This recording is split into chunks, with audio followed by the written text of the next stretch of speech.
Hey, welcome to our second video about ordering your Tesla Model 3 in Canada. In the first video, we just looked at the pricing on the Model 3, basically how you can order it as we are able to right now as reservation holders. On this video, I want to look at the competition and discuss the value of the Model 3 and the value of a bit of the competition. Specifically, I'm going to look at the Nissan Leaf today. Why? Because the Nissan Leaf is a brand new car. It's really well made. I like it. I test drove it. It's available right now. It has the cargo capacity that could be very useful. So I think it's a good competitor for the Model 3. So let's start off by having a look at this page here. I've just opened up this page for the Nissan Leaf in Canada, and you see that it's starting at $35,900, so call it $36,000. So let's look at build and price. All right, so here we go. Now we have three different models that you can choose from. You got the S, which is your base model, starting at about 36 grand. You've got the SV starting at about 40, and the SL just a hair under 42. Okay, so we're not really interested in the base model at this point because I want to look at similar features to the Model 3, and I'll explain why in just a moment. Let's look at this. We've got this thing called Pro Pilot Assist. Not just the e-pedal, but we've got Pro Pilot Assist. We've got Nissan Connect with navigation. So you've got your Apple CarPlay, your Android Auto, okay? And we have remote connection to the vehicle, Nissan Connect EV, which is an app, I think, okay? So that's available in the SV. If you go to the SL, what do you get? All of those features, plus you get leather seats, a different monitor, a Bose premium audio system, 7 speakers, heated outside mirrors with integrated turn signals. So there's a few things that you get. What does that cost you? Another couple of $1,000, $2,400, let's call it, okay? From $39,598 to $41,998, $2,500. So it's really a question now whether you want to bother with the Bose speaker system and the leather seats and that sort of thing, right? But this model here, the SV, is really the one that I think we ought to be looking at as a direct competitor for the Model 3. So the reason I'm focusing in on the Leaf SV is because of the Pro Pilot Assist system. They've got this intelligent mobility package that Nissan's put together, and it's got a lot of stuff in it. It is different from what's available in the Hyundai Ioniq series just at the moment because you have things like lane correction, you have intelligent braking, you have intelligent cruise. Like the Pro Pilot system operates very much like the Tesla Enhanced Autopilot.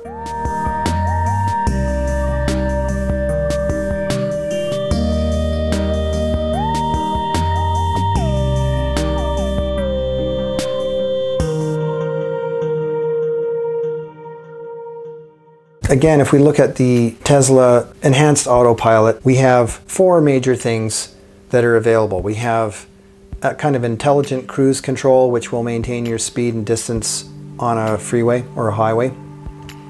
We have lane holding, so you may be able to just relax. Of course, in addition, the Tesla system will change lanes for you if you signal and it's clear to go. Also, the Tesla system, the Enhanced Autopilot, as they call it, will self-park and it will summon the car. Neither of those things are available on the Nissan. So let's just put that in perspective there. You get a more complete, complex package on the Tesla, there's no question about that. But the essential things, like, you know, if you're driving around on the freeway and you're looking for lane departure warning, or you want to keep it tracking, or this sort of thing, it does all that stuff, okay? And it has the e-pedal, so you do your acceleration and your braking in one pedal. You can do that for less than $40,000 Canadian on that system, and you can buy it right now. Or you can go up to the Bose and leather option, which would be similar to the Tesla premium option. And in this case, the Nissan Leaf specs out at 42 grand. 42 grand versus 75 grand, right? By my calculation, that's $33,000 difference. All right, so you're going to be paying a premium of $33,000 for that Tesla option. Of course, you do get the 500 kilometer range, and here's where it gets to be a more difficult decision with the Nissan, because it only does 270 kilometers on a full charge. And you don't have the Tesla charging system around North America either, and Europe. So, you know, you're not getting that whole rigmarole in there. Let's just say you hold out and you get a base Model 3 that does 350 some odd kilometers on a charge. You're still much better than the Nissan Leaf, right, for charging. Plus you have that charging infrastructure available to you around North America on top of that. So there's something to be said for that. Now, especially if you could spec out a Model 3 and it was decently spec'd at 55, 56,000, something like that, with the premium options, you know, the interior options, let's just say, forget about the batteries for now. You'd be looking at a 350 kilometer versus a 270 kilometer for about 10,000 more. But you still wouldn't have the enhanced autopilot. If you wanted that, you'd have to tack on another 6,600. So now you're into the 60,000 plus range, okay, for the Tesla 3. So now you're looking at $24,000 difference. Again, it's very quick to get price creep on this Tesla Model 3. Before you know it, you're up into the 60s and 70s. Whereas with the Nissan, yes, the ProPilot Assist is not as comprehensive as the enhanced autopilot of the Tesla, but it's much, much cheaper. The car's available now. It's not a big deal. I like it. I think it drives well. It doesn't accelerate as fast as the Tesla Model 3, of course, but it's pretty peppy. I think it's around I don't know, 7 or 8 seconds, 0 to 60, something like that. I actually don't know exactly what it is, but it had plenty of get up and go for, you know, being a family car or whatever. And they all have lots of torque, so if you're loading the car up with stuff, it's still going to accelerate well. It's not going to be like a gas engine car which gets bogged down. The electric motors don't work that way. So, real question is it worth going for the Tesla Model 3 when you have competitors around here? And how would you value these things in your personal experiences? What is important to you? Do you want that ultimate highway range? Are you willing to pay the premium for it? And if we didn't muddy the waters enough now, Nissan says that in 2019 they're bringing out a slightly higher range version of the Leaf with, I think it's a 60 kilowatt hour battery pack, and it should do something like 350 kilometers on a charge. No pricing as yet, but we shall see. It's a moving target. This market is changing very rapidly, and I will say that while I really like Tesla's philosophies, I like Elon Musk. He's a great CEO, great salesman. I will say that the competition is catching up really fast to Tesla, and they're big companies that know how to produce cars in large quantities. So, as we all know, the world EV sales leader is Nissan with the Nissan Leaf. They sold several 100,000 of these things already. So they're far ahead of Tesla in terms of overall sales. Can these companies be profitable making these cars and with these features, with such a level of competition? That remains to be seen. Hopefully Tesla will stay in the business and will be profitable. But I still think that for what should be a normal mode of transportation for people, just an average car, you are paying a fair premium for the Tesla Model 3 right now, for any Tesla product right now. So to me, these are not really that mass market, everyone's going to get one kind of car. The Tesla Model 3 isn't. The Model S and the Model X are definitely not. They're very expensive, far out of reach for most people, and ridiculously extravagant as well. It doesn't make any sense. If you're looking for something that's economical and you want to, you know, save the planet and cut down your carbon emissions, you do not need 800 foot-pounds of torque.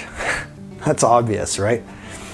So I kind of think that the real winners in this whole equation here are the companies that can produce a true mass market car, that is in Canada anyway, something between 35 and 45,000 bucks, which is, you know, give or take within the range of cars that people are typically going to drive, like the average Canadian. And you get some rebates now. You still get some decent rebates from some of the provinces. I think Ontario and Quebec are better than BC, which is too bad. But you know, you think of BC being such a green, tree-hugging province, but we have a lower EV rebate than Ontario does. Theirs is almost twice as much money. But on the other hand, getting back to the competition here, the Leaf, it still leaves you wanting in terms of range, right? It's not a great range. Sorry, I mean, 400, 500 kilometers, that would be useful. You could go from Vancouver to Kelowna in one charge, or you could go from Victoria all the way up to the tip of Vancouver Island in one charge with like 500 kilometers. But you cannot do that with 270 or 350 kilometers for that matter. You can't go those distances on one charge. So I think this is going to be a barrier for a lot of people who are interested in switching over for their main daily driver, their trip car, switching over to an EV. I just don't think a lot of people are going to buy into this paradigm until such a time as the companies can provide that for them. Right now, I think we're still into either the prestige market, people who want that premium, high-priced product so they can show off and say, you know, look at me, I've got this fantastic thing.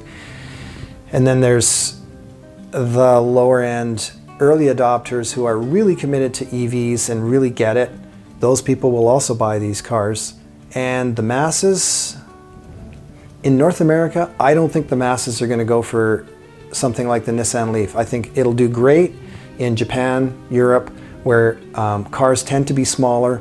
Gas is much, much more expensive in Europe, for example, so there's more of an incentive to go to an EV in those situations. And in Canada and the US, we're not really like that. We can get away, because we have relatively low gas prices, we can get away with driving our internal combustion cars, and we can rationalize it based on simple economics in a way that Europeans are not going to do, right? So there you have it. Leave some comments for me about what you think. Hopefully you guys have already ordered some. Maybe we can exchange stories about who's ordered and what they've ordered and how you're feeling about it. Any buyer's remorse. And yeah, that's about it for now. Thanks again for watching.